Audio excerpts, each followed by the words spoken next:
그 성경이나 고대 문헌을 읽다 보면 가끔 현대의 상식으로는 단번에 이해하기 힘든 구절들이 있잖아요. 그렇죠.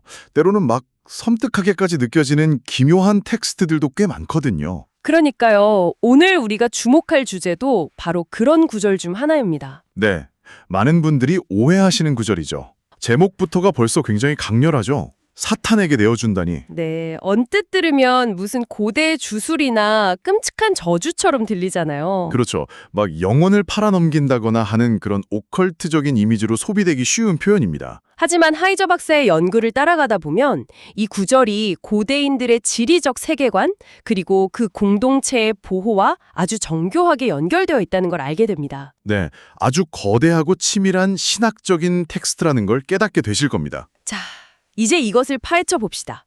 이 텍스트 이면에 숨겨진 고대인들의 세계관 지도를 복원하는 것이 오늘 우리의 미션입니다. 좋습니다.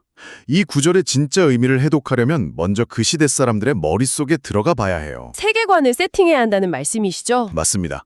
고대인들이 공간과 영역을 어떻게 인식했는지 이해하는 게 필수적입니다. 초대교회 성도들이나 바울의 입장에서 생각해 보면 되겠네요. 그렇죠.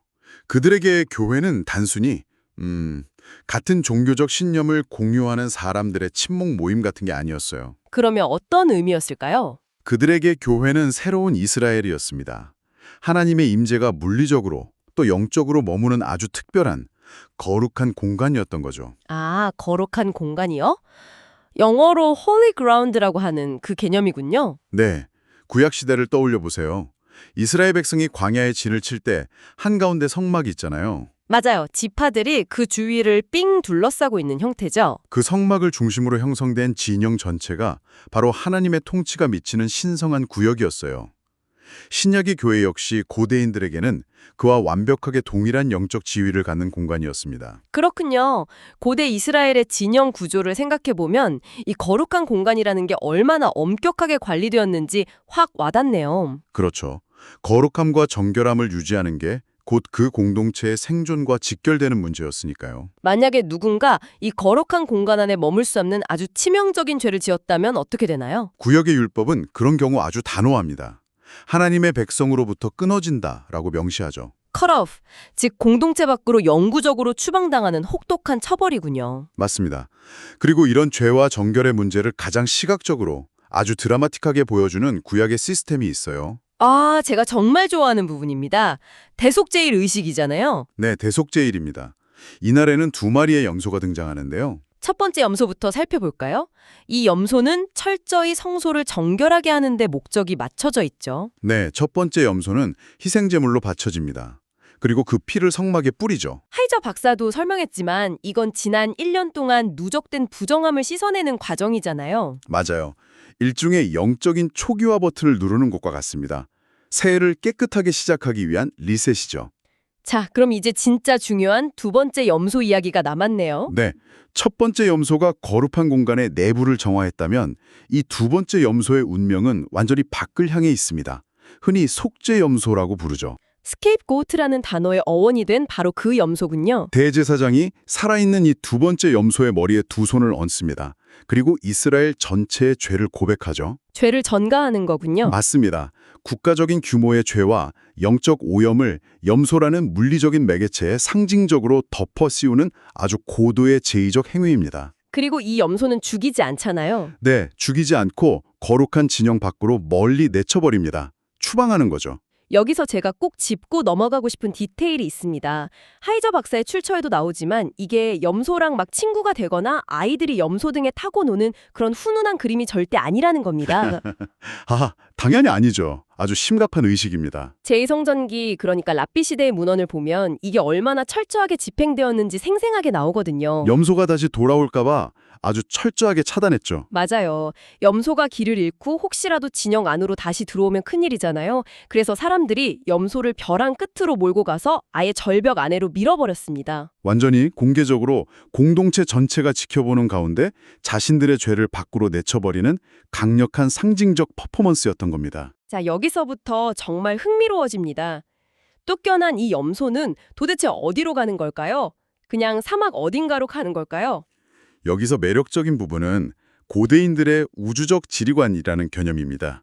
이게 왜 중요한지 아셔야 해요. 우주적 지리관이요. 단순히 지도에 그려진 물리적 위치가 아니라는 뜻이죠? 네, 염소가 쫓겨난 진영 밖의 공간, 즉 광야는 단순히 황량하고 모래바람 부는 자연 상태의 사막을 말하는 게 아닙니다. 그럼 영적으로 어떤 의미를 갖는 건가요? 이스라엘의 진영 내부가 생명과 질서, 하나님의 임재가 있는 곳이라면 진영 밖의 광야는 생명이 살 수 없는 혼돈의 영역입니다. 에덴 동산의 반대 개념 같은 거군요. 정확합니다. 에덴 동산의 완벽한 대척점, 즉 반에덴 또는 비에덴을 상징하는 공간이죠. 아, 타락 이전의 생명력이 넘치는 에덴과 정반대되는 죽음의 공간이네요. 고대 근동 문헌에서 흔히 나오는 혼돈의 바다, 나 죽음의 사막과 똑같은 이미지군요. 맞아요. 하이저 박사는 이 광야가 그냥 텅 빈 공간이 아니라고 강조합니다. 거기는 타락한 영적 존재들이 지배하는 영역이었어요. 사탄의 영역이라는 거잖아요. 네, 특히 대속죄의 의식에서 두 번째 염소가 향하는 곳은 악령인 아자젤의 영토로 인식되었습니다. 아자젤은 사탄과 깊이 연관된 존재고요. 아, 그러니까 대제사장이 죄를 염소에게 씌워 광야로 내쫓은 건 단순히 쓰레기를 눈에 안 띄는 곳에 버리는 폐기 처분이 아니네요. 아닙니다. 그건 죄를 원래 그것이 속해야 할 곳으로 돌려보내는 행위입니다. 반송해 버리는 거군요. 네, 사탄의 영역에서 온 혼돈과 죄를 다시 사탄의 영역으로 되돌려보내는 우주적인 차원의 의식인 거죠. 자기 아버지의 아내와 동침하는 엄청난 도덕적 타락이 일어났습니다. 맞습니다. 공동체의 거룩함을 근본적으로 파괴하는 심각한 죄악이었죠. 당시 고린도가 무역도시고 성적으로 꽤 문란했다고는 하지만 이런 근친상과는 로마법이나 이방인들 사이에서도 극도로 혐오하는 범죄였잖아요. 그렇죠. 하나님을 모르는 이방인들조차 용납하지 않는 짓을 가장 거룩해야 할 하나님의 공동체 내부에서 저지른 겁니다. 그런데 더 기가 막힌 건 고린도 교회의 태도였어요. 이 상황을 슬퍼하거나 치리하기는커녕 교만하게 굴었죠. 자신들의 그 알량한 영적 지식이나 자유를 자랑하면서 이 범죄를 방치했습니다. 이건 공동체의 경계선이 무너지고 거룩한 공간이 오염되도록 내버려둔 치명적인 직무유기예요. 구약시대 이스라엘 진영 한가운데에 치명적인 전염병이 돌고 있는데 그냥 놔둔 거랑 똑같군요. 바울이 보기에 딱 그랬던 겁니다. 그래서 바울이 단호한 판결을 내리죠. 바로 이 사람을 사탄에게 내어주라고 선언합니다. 이것을 더 큰 그림과 연결해보면 아까 말씀하신 우주적 지리관이 바울의 머릿속에도 깊이 박혀 있었다는 뜻이네요. 완벽하게 연결됩니다. 바울에게 교회는 하나님의 임재가 머무는 새로운 이스라엘의 거룩한 진영입니다. 이 진영 안에는 대속죄일의 염소가 짊어지고 나가야 할 그런 부정한 죄가 머물 자리는 없다는 거군요. 네, 거룩한 공동체 안에 죄를 품고 있을 수는 없으니까요. 그러니까 사탄에게 내어준다는 말은 마법적인 저주를 걸거나 무슨 악마적 해를 입히라는 뜻이 절대 아니네요. 전혀 아닙니다. 속죄일의 염소를 진영 밖으로 밀어냈듯이 이 범죄자를 거룩한 공동체의 경계 밖으로 쫓아내라는 명령입니다. 흔히 말하는 출교 조치군요. 맞습니다. 고대의 우주적 지리관에 따르면 거룩한 공간 밖은 사탄이 지배하는 반에덴의 광야잖아요. 하나님의 백성이라는 영적인 울타리에서 벗어나서 그를 사탄의 통치 영역으로 방출하는 것, 그게 바로 징계의 실체였네요. 네, 그곳은 보호막이 없는 혼돈의 영역이니까요. 그런데 여기서 갈란드 주석과의 의견을 짚고 넘어가야 할 것 같아요. 청취자 여러분도 궁금하실 겁니다. 바울이 고린도전서 5장 5절에서 육신은 멸망하고 영은 구원받게 하려 함이라고 했단 말이죠. 그럼 이게 즉석에서 육체적으로 앓다 죽는다는 물리적 파괴를 뜻하는 걸까요? 아주 예리한 질문입니다.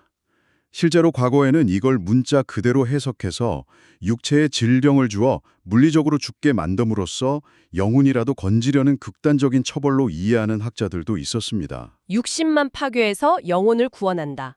데이비드 갈란드는 이런 해석에 반대하죠. 네, 갈란드는 그런 이분법적 해석에 강력한 이의를 제기합니다. 갈란드의 결론에 따르면 바울의 인간과는 영과 육을 레고 블록처럼 분리할 수 있는 게 아니었어요. 데살로니가전서 5장 23절에도 온 영과 혼과 몸이 흠없게 보존되기를 원하노라라고 했으니까요. 그렇죠. 인간은 전인적인 통일체입니다. 사람을 쪼개서 육체만 파괴하고 영혼만 쏙 빼내어 구원한다는 건 바울의 신학에 맞지 않습니다. 즉, 물리적인 즉사를 뜻하는 게 아니라는 거죠. 그렇다면 바울이 말한 육신의 멸망이라는 건 대체 무슨 뜻입니까? 여기서 말하는 육신은 단순한 신체 조직이 아니라 하나님의 영적 통제를 벗어난 타락한 본성을 의미합니다. 아, 죄악된 세속적 욕망에 굴복한 삶의 방식을 말하는 거군요. 거룩한 영향력이 모두 차단된다는 뜻입니다. 거룩한 공동체 안에는 말씀의 가르침이나 성도들의 교제 같은 영적인 안전망이 있잖아요. 하지만 밖으로 쫓겨나는 순간 이 사람은 사탄이 지배하는 어둠 속으로 선하고 거룩한 영향력이 전혀 없는 세상에 무방비로 던져지는 겁니다. 어떤 제어 장치도 없이 오직 자신의 타락한 육신적 욕망에만 이끌려 행동하게 내버려 둔다는 거네요. 네, 거룩함의 통제를 받지 않고 육신의 욕망대로만 살다 보면 그 종착지는 필연적으로 파멸일 수밖에 없으니까요. 자기가 원하던 쾌락과 죄의 영역에 온전히 내던져졌을 때 결국 그 길이 스스로를 파괴하는 기름을 처절하게 깨닫게 하려는 목적이군요. 맞습니다. 그래서 바울의 궁극적인 목적은 영구적인 폐기 처분이 아니라 회복에 있었습니다. 고린도 후서를 보면 바울이 이 사람이 회개하고 돌아오기를 간절히 바랐다는 걸 알 수 있죠. 네, 이건 하나님께 잘 보이기 위한 도덕적 퍼포먼스 대회가 아닙니다. 철저하게 충성의 문제예요. 충성요? 누군가 공동체 안에 있으면서도 공동체의 거룩한 방식을 거부하고 세상 방식을 고집한다면 그건 자신의 충성이 하나님이 아니라 다른 존재, 즉 사탄을 향해 있음을 스스로 증명하는 거라는 뜻입니다. 자신이 속할 진영을 스스로 선택한 결과라는 거군요. 네, 그래서 바울은 그를 그가 선택한 영역으로 내보내어 스스로 깨닫고 회개하여 다시 거룩한 보호구역 안으로 돌아오길 바랐던 겁니다. 그렇다면 이 모든 것이 당신에게 무슨 의미가 있을까요? 오늘 우리가 나눈 이 지식은 고대 문헌을 단순한 도덕적 규칙의 나열로 보지 않게 해줍니다. 네, 거대한 세계관으로 읽어야 하죠. 맞습니다. 더룩하루 보호구역 대 그 바깥의 혼돈, 즉 광야라는 아주 역동적이고 우주적인 세계관을 통해 성경을 입체적으로 이해할 수 있게 된 거죠. 이 시점에서 이것은 우리에게 중요한 질문을 제기합니다. 어떤 질문일까요? 고대인들에게 거룩한 공동체 밖으로 나가는 것은 보호막을 잃고 영적인 혼돈과 사탄의 영역에 자신을 무방비로 노출시키는 가장 두려운 일이었습니다.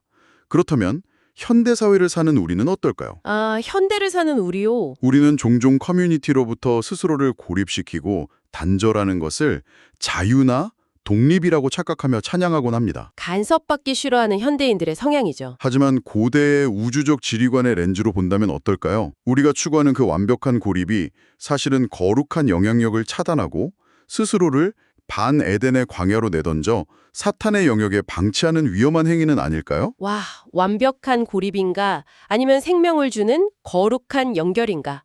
정말 묵직한 통찰이네요. 진정한 보호와 자유가 어디에 있는지 스스로 돌아보게 만듭니다. 네, 혼돈의 광야가 아닌 거룩한 진영 안에 머무는 것의 가치를 다시 생각해보게 되죠. 오늘 이 심층 탐구를 통해 여러분이 앞으로 얻게 된 새로운 관점, 즉 거룩한 공간과 광야라는 이 렌즈를 바탕으로 세상과 여러분의 공동체를 새롭게 바라보시기를 독려합니다. 네, 고대의 텍스트가 오늘날 우리의 삶에 던지는 메시지가 정말 강력합니다. 수천 년 전의 텍스트에서 이런 생생한 통찰을 캐내는 것, 이것이 바로 우리가 끊임없이 탐구하는 이유겠죠? 여러분의 지적 호기심과 영적 여정을 언제나 뜨겁게 응원하며 오늘의 깊은 탐구는 여기서 마무리하겠습니다. 함께해 주셔서 감사합니다. 감사합니다.